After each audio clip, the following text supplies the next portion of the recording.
안녕하세요. 오늘도 사연살롱을 찾아주셔서 감사합니다. 저는 4살짜리 딸아이를 키우고 있는 결혼 7년차 주부예요. 얼마 전에 딸아이 그림책을 사러 서점에 갔다가 어린 시절에 읽었던 어린 왕자를 보게 됐어요. 몇 장 넘기니 유명한 그림이 나오더군요. 코끼리를 집어삼킨 보아뱀 그림이었죠. 예나 지금이나 제 눈에는 그저 평범하게 짝이 없는 모자로 보였어요. 내부 상황이 담긴 그림을 보기 전까지는요. 이걸 코끼리를 삼킨 보아뱀으로 보는 게 너무 자기적인 게 아닌가 할 정도였죠. 그런데 그 순간 문득 떠오르는 사람이 있는 거예요. 바로 작년에 돌아가신 시할머니였죠. 어린 왕자를 보다 뜬금없이 시할머니를 떠올린 데는 그럴 만한 사연이 있어요. 그래서 동네에서 유명한 욕심쟁이로 손에 쥔 건 절대로 내놓는 일이 없었던 저희 시할머니 이야기를 해볼까 해요. 남편과 저는 캠퍼스 커플로 대학교 재학 중에 만났어요. 남편은 성인이 되고 처음 만난 남자였죠. 그랬던 사람과 결혼해서 아이까지 낳고 살게 될 거라고 누가 상상이나 했겠어요? 사귀고 반년쯤 지났을까요? 남편은 군입대를 하게 되었고 당시만 해도 순진했던 저는 곰신으로 살다가 남편이 제대하고 몇 년 후 결혼을 하게 되었어요. 결혼을 해보니 시댁은 엄청난 대가족이더라고요. 시아버지는 9남매 중 셋째셨거든요. 명절이나 제사 때 친척들이 다 모이면 집안에 발 딛고 서기가 힘들 정도였죠. 긴 연애 기간 중에 남편한테 친척이 많다는 얘긴 들었지만 이 정도일 줄은 정말 몰랐어요. 게다가 시할머니 성격이 장난이 아니라서 인사드리러 가는 날을 앞두고 걱정이 이만저만이 아니었죠. 그래도 손주사랑은 할머니라는데 별일이야 있겠냐 싶었죠. 그런데 그건 제 오산이었어요. 들어서 아는 것과 실제로 경험하는 건 천지 차이더라고요. 시할머니는 작은 체구에 호리호리한 체격을 가지셨지만 풍기는 아우라가 상당했어요. 딱 여장부 스타일이었죠. 모르긴 해도 모성애보다는 자기 애가 더 강한 분 같았어요. 제가 준비해간 홍삼 세트를 드렸더니 엄청 좋아하시며 바로 안방 장롱에 숨기시더라고요. 자식들이나 손주가 오면 꺼내주시려고 그러시나 했죠. 그런데 아니더라고요. 나중에 남편한테 들어보니 시할머니는 좋아 보이거나 욕심이 나는 물건을 종류와 상관없이 전부 당신 장롱에 숨겨놓는 버릇이 있다는 거예요. 한마디로 욕심이 많으셨던 거죠. 처음엔 그 모습이 귀엽다고 생각했는데 겪어보니 꼭 그렇지만도 않더라고요. 오죽하면 저희 시어머니를 비롯한 모든 며느리들이 시할머니의 그런 행동에 학을 뗐겠어요. 전에 노인정에서 나눠준 빵을 당신이 전부 가지고 와서는 글쎄 드시지도 않고 장롱에 처박아뒀지 뭐니. 그 바람에 곰팡이 냄새가 온 방 안에서 진동을 했다니까. 시어머니는 저와 단 둘이 있을 때 이렇게 당신의 시어머니 흉을 보셨고 그 얘기를 들은 저는 가급적 음식료는 시할머니께 드리지 말아야겠다고 생각했어요. 그런데 어머님께서 이러시더라고요. 너 혹시라도 어머님께 뭐 사다 드릴 생각일랑 하지도 마라. 노인네가 쓰지도 않고 장롱에만 처박아놔서 나랑 네 작은 엄마랑 그거 몰래 치우는 게 일이다. 아주 별의 별게 다 나온다니까. 처음엔 치매가 아닌가 싶어서 얼마나 놀랐는지 몰라. 최근엔 이 노인네가 어디서 났는지 홍삼까지 숨겨놨더라. 일찍 발견했기에 망정이지 유통기한 지났으면 아까워서 어쩔 뻔했니. 저는 차마 그 홍삼이 제가 사드린 거라고 말하지 못했어요. 그랬다간 혼날 게 뻔했으니까요. 시어머니는 그렇게 말씀하시고는 싱크대 서랍장에서 홍삼 스틱을 하나 꺼내 드시더라고요. 제가 시할머니께 사다 드린 바로 그 문제의 홍삼이었죠. 제가 홍삼 스틱을 빤히 쳐다보고 있자 어머님은 제게도 하나 먹어보라고 주시더라고요. 저는 뜨끔해선 괜찮다고 어머님 드시라고 사양했어요. 나중에 명절을 앞두고 친정 엄마한테 이 얘기를 했더니 뭐가 그렇게 웃긴지 배를 잡고 깔깔거리는 게 아니겠어요? 제 딴에는 앞으로 선물을 뭘 해야 할지 고민돼서 했던 얘긴데 말이죠. 왜 웃어? 난 심각한데. 웃지만 말고 앞으로 시할머니 댁에 갈 때 뭘 사갈지 생각 좀 해보라니까. 어머님 말대로 빈손으로 갈 수는 없잖아. 돈으로 드리기도 그렇고. 그러자 엄마는 이럴 땐 그냥 시어머니의 말을 따르는 게 상책이라고 하더군요. 괜히 시할머니 생각한답시고 괜한 집 버렸다가 시어머니한테 찢겨서 두고두고 눈총 받지 말라시면서요. 나 같으면 좋다고 하겠구만. 안 그러니? 돈도 굽고 좀 좋아. 그래서 말인데 네 시할머니 대신 엄마한테 선물 좀 해라. 난 장롱에 안 넣고 잘 쓸 테니까. 전 엄마한테 괜한 얘기를 했다 싶었어요. 남편은 이런 고민하는 저에게 장롱에 숨길 수 없는 걸 사가면 되지 않겠냐고 아이디어를 냈고, 저는 그 후로 무조건 크고 무거운 선물을 골라 사다 드렸어요. 그건 꽤 괜찮은 방법이었죠. 하지만 얼마 뒤부터 시할머니를 뵈러 가는 일이 없어지게 되었어요. 가지 많은 나무에 바람 잘 날 없다더니 저희 집안에 큰 사건이 있었거든요. 그날은 시할머니의 83번째 생신이었죠. 화기애애해야 할 그날 집안 분위기가 뒤숭숭했어요. 막내 작은 아버님의 사업이기 때문이었죠. 시할머니는 자신은 도와줄 돈이 없으니 나머지 자식들한테 알아서 도와주라고 딱 잘라 말씀하신 게 화근이 되었어요. 저희 시부모님을 포함한 다른 친척들은 눈치만 보고 있었는데 큰아버님이 총대를 메고 나서셨죠. 큰아버님은 물잔에 소주를 가득 담아 벌컥벌컥 원샷을 하시고는 밥상에 탁 내려놓으셨어요. 아버지 돌아가실 때 남겨준 노님의 밭이며 죄다 팔아서 어머님이 챙기시곤 왜 우리 보고 막내를 도와주라고 하세요. 도울 거면 당연히 어머니가 도와야죠. 이제와 하는 말이지만 그동안 저희는 구경도 못했어요. 내가 우리 큰애 대학 갈 때 등록금이 없어서 그렇게 사정할 때도 어머니는 그때도 지금처럼 딱 잡아 떼셨죠. 저도 어머님 뜻 못 따릅니다. 큰아버님은 말씀하시면서 흥분하셨는지 목소리가 점점 높아지셨어요. 그 모습에 시할머니는 입을 꾹 다무신 채 아무 말씀도 안 하셨어요. 그런데 이번엔 그런 시할머니를 보고 넷째 작은 아버님이 화를 내셨어요. 돌아가실 때 싸들고 가지도 못할 재산? 이제 그만 욕심 좀 버리세요. 내가 말을 안 해서 그렇지 동네 사람들이 어머니 보고 얼마나 욕하는지 아세요? 지독한 노인네래요. 도대체 왜 그렇게 사세요? 나이도 많은 양반이. 넷째 작은 아버님의 말에 시할머니께선 도저히 참을 수 없다는 듯 화를 내셨어요. 뭐? 이 호랑말코 같은 놈들이 낳아주고 키워준 은혜도 모르고 지금 뭐라고 씨부려대는 거야? 시할머니는 밥상을 거칠게 밀치시고는 자리에서 일어나셨고 큰아버님과 넷째 작은아버님도 자리에서 벌떡 일어나셨어요. 순간 분위기는 험악하게 변해버렸죠. 제 남편을 포함한 자식들과 아내들이 큰아버님과 넷째 작은아버님, 그리고 가장 위험해 보이는 시할머니를 말리며 사태를 진정시켜야 했어요. 하지만 그것도 잠시였어요. 저희 시아버님을 비롯해 모든 형제들이 그동안 서운했던 과거사를 털어놓았고 분위기는 더 살벌해져서 최악의 상황이 되었죠. 결국 시할머니가 밥상을 대차게 엎으셨어요. 그리고는 역정을 내시며 자식들 다 필요 없으니 모두 다 나가라고 소리치셨죠. 그리고 다신 이 집에 얼씬도 말라며 불호령을 내리셨고 우린 쫓겨나다시피 집을 나서야 했어요. 그날 이후 저희 시부모님은 시할머니를 찾지 않으셨어요. 시어머니한테 듣기로 다른 자식들도 마찬가지로 발길을 끊었다고 하더군요. 시할머님이 연세도 있으신데 괜찮을까 걱정이 되었지만 제가 가운데서 할 수 있는 일은 그저 가끔 안부 전화를 드리는 게 전부였어요. 처음엔 내 시어머니가 시켰냐며 전화할 필요 없다고 말씀하셨지만 이후로도 종종 전화를 드렸더니 반가워하시는 게 느껴지더라고요.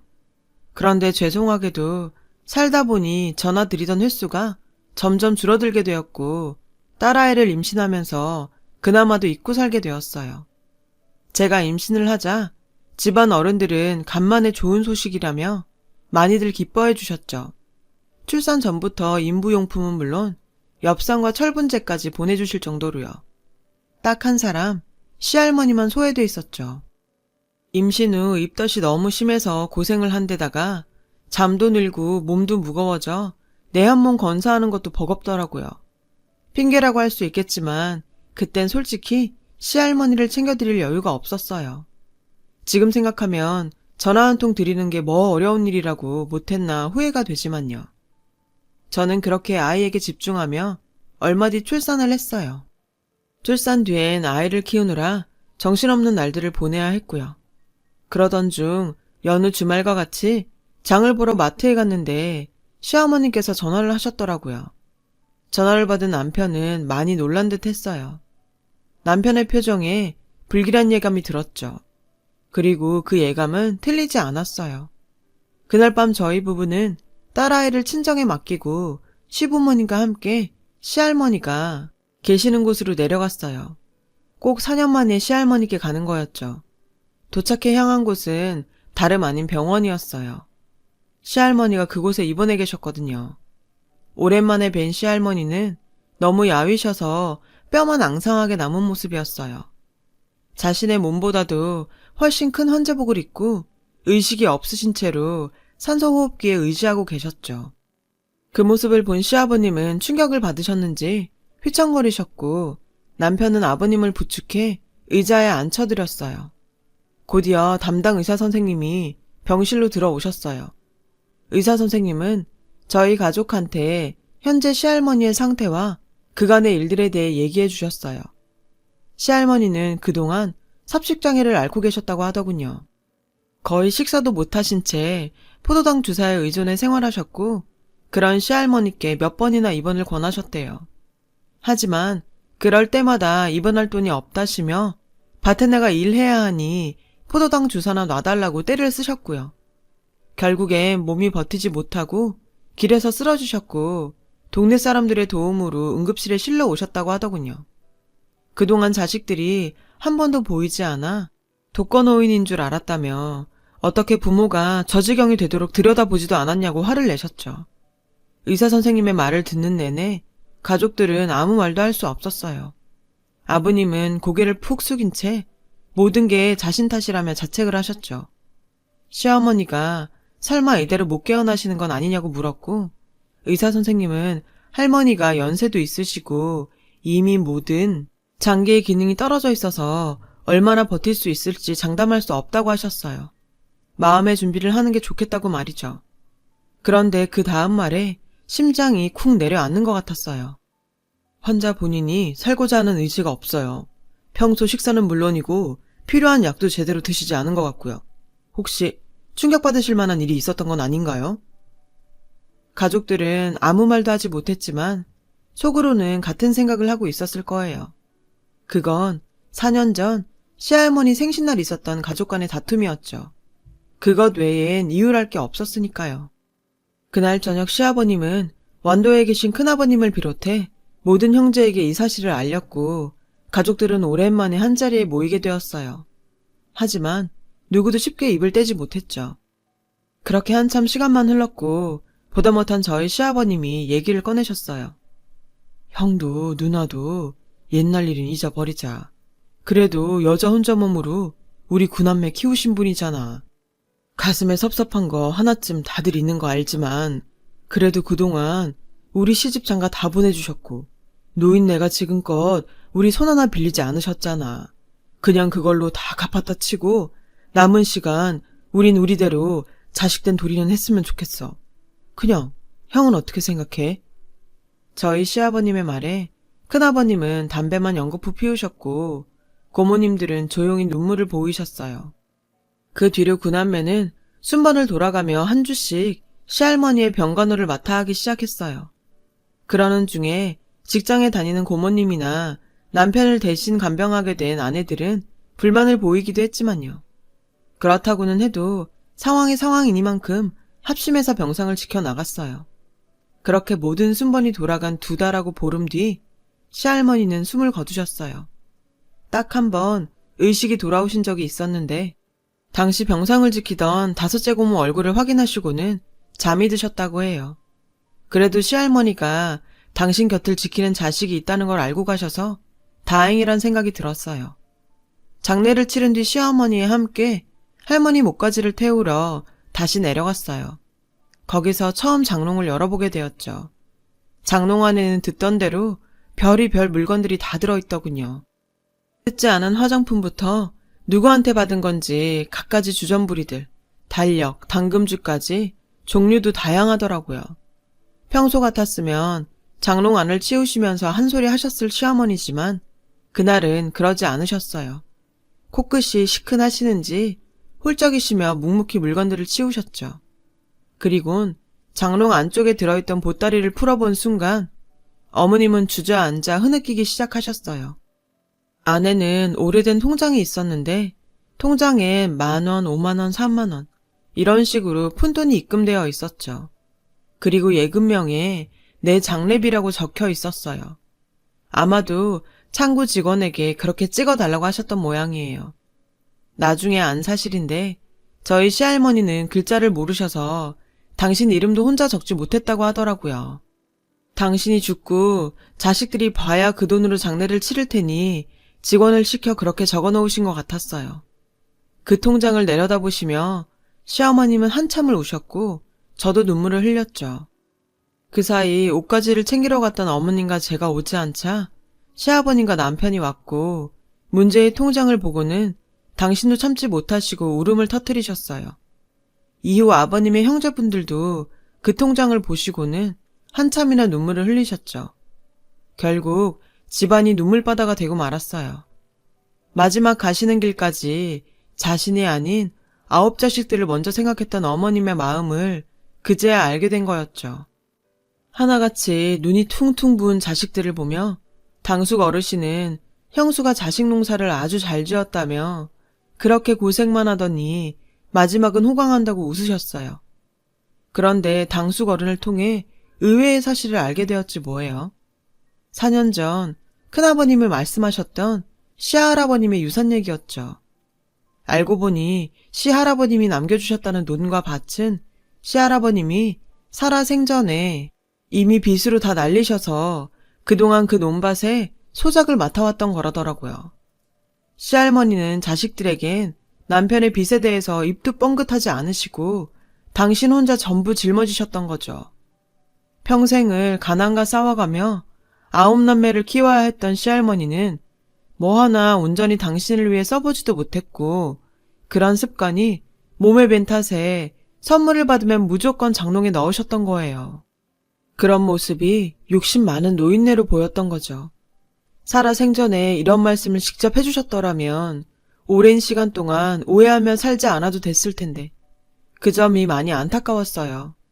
4년 전 자신의 어머니 생신날 서운함을 쏟아내고 발길을 끊으셨던 큰아버님은 장례를 치르고도 한동안 시할머니 댁을 떠나지 못하셨어요. 죄스러운 마음 때문이었겠죠. 큰아버님은 주인 잃은 집과 물건들을 매일같이 쓸고 닦고 손을 보셨고 특히 장롱은 더욱 공을 들여가며 기름칠까지 하셨어요. 아마도 그렇게나마 마음의 빚을 털어내고 싶으셨던 모양이에요. 시간은 흘러 시할머니의 첫 제사가 돌아왔고 늘 시할머니의 흉을 보던 저희 시어머니는 큰어머님과 함께 정성껏 제사 준비를 하셨죠. 누구 하나 싫은 소리 없이 제사 음식을 준비하는 걸 보면 다들 여전히 가슴 한켠에 시할머니에 대한 죄송함이 남아있는 것 같다 생각했어요. 언젠가 시어머님과 길을 가다가 예쁜 꽃을 보게 되었는데 이러시지 뭐예요. 그렇게 꽃을 좋아하시던 양반이 돈은 아까워 꽃은 못 사고 봄만 되면 산으로 들로 그렇게 꽃 보러 다니셨다. 그걸 알면서도 하도 얄미워서 그 흔한 꽃화분 하나 안 사드렸는데 그게 이렇게 가슴에 맺힐 줄 누가 알았겠니. 부모님 살아계실 때 섬기길 다 하라더니 그 말 딱 맞는 말이다. 어머님은 그 얘기를 하시며 눈가가 촉촉해지셨어요. 그 모습을 보는데 문득 그런 생각이 들더라고요. 당시엔 지긋지긋하던 순간도 시간이 지나면 모든 게 추억으로 남는구나 하고 말이에요. 하지만 적어도 한 가지만큼은 절대로 추억이 될 수 없을 것 같았어요. 시할머님이 살려는 의지가 없었다던 의사 선생님의 그 말이요. 그 말이 제게는 정말 충격적이었거든요. 그런데 하루는 요가 수업을 듣다가 이런 얘기를 듣게 되었어요. 누군가 죽고 싶다는 말을 한다면 사실 그건 살고 싶다는 반어적 의미일지도 모른다. 그 말의 순간 저도 모르게 하염없이 눈물이 흐르더라고요. 시할머니는 어쩌면 죽고 싶었던 게 아니라 살고 싶었던 걸지도 모른다는 생각이 들어서였죠. 누구보다 자식들을 곁에 두고 행복한 삶을 꿈꾸셨을지 모른다는 생각에 몇 년간을 발길을 끊고 지냈던 지난날을 후회하고 참회하게 되었어요. 이젠 너무 늦어버렸지만요. 하지만 비온 뒤 땅이 굳는다고 시할머님이 돌아가신 이후로 집안에 많은 변화가 생겼어요. 특히 시할머니 혼자 지내시던 집은 더더욱 그랬죠. 첫 제사 이후 시할머니의 집은 구남매의 별장이 되었어요. 여름에는 피서로, 평소에는 만남의 광장이 되었죠. 마당에는 꽃나무가 가득 심어졌고요. 그리고 문제의 장롱 위에는 시할머니의 영정사진이 떡하니 놓이게 되었어요. 그 안은 갖가지 것들로 가득 채워졌고요. 구남매와 손주들이 채워 넣은 것이었죠. 한 명이 시작하니 마치 경쟁이라도 하듯 선물이며 편지, 전해드리고 싶은 소식들을 적어서 장롱에 넣어두고 있어요. 하늘에서 지켜보실 거라 믿으면서요. 사실 저도 장롱에 넣고 싶은 물건이 하나 있어요. 다름이 아닌 저희 시어머님이 중간에서 가로챘던 홍삼정이요. 처음 남편이 인사를 가자고 할 때 시할머니는 어떤 분이실까 긴장하며 골랐던 저희 첫 선물인데 제대로 전달이 안 돼서 속상했거든요. 그래서 이참에 한 상자 넣어드렸어요. 그런데 장롱문을 닫는 순간 장롱 위에 놓인 시할머니 영정사진과 눈이 마주쳤지 뭐예요. 왠지 저를 보며 웃고 계신 것 같아서 괜히 뿌듯하더라고요.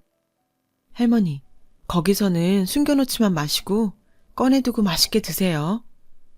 저는 누가 볼까 싶어 사진 속 시할머니께 속삭이듯 말했어요. 말도 많고 탈도 많았지만 다행히도 그렇게 시할머님은 자신을 둘러싼 오해와 벽을 허물고 가족들 모두에게 애틋한 존재로 남으셨어요. 어쩌면 지금쯤 저 높은 곳에서 자식들을 내려다보며 미소 짓고 계실지도 모르죠. 비록 가족으로 지낸 시간은 짧았지만 시할머니 덕분에 저는 많은 걸 배우고 깨달을 수 있었어요. 가지 많은 나무에 바람 잘 날은 없지만 그 가지들이 한데 뭉치면 강한 바람과 시련도 이겨낼 수 있다는 걸요. 지금까지 제 이야기를 들어주셔서 감사드려요. 여러분의 가정에 행복이 가득하시길 바래요. 여러분, 사연 댓글에 응원과 현명한 조언 부탁드려요. 좋아요와 구독은 저에게 큰 힘이 됩니다. 오늘도 좋은 일 가득하세요.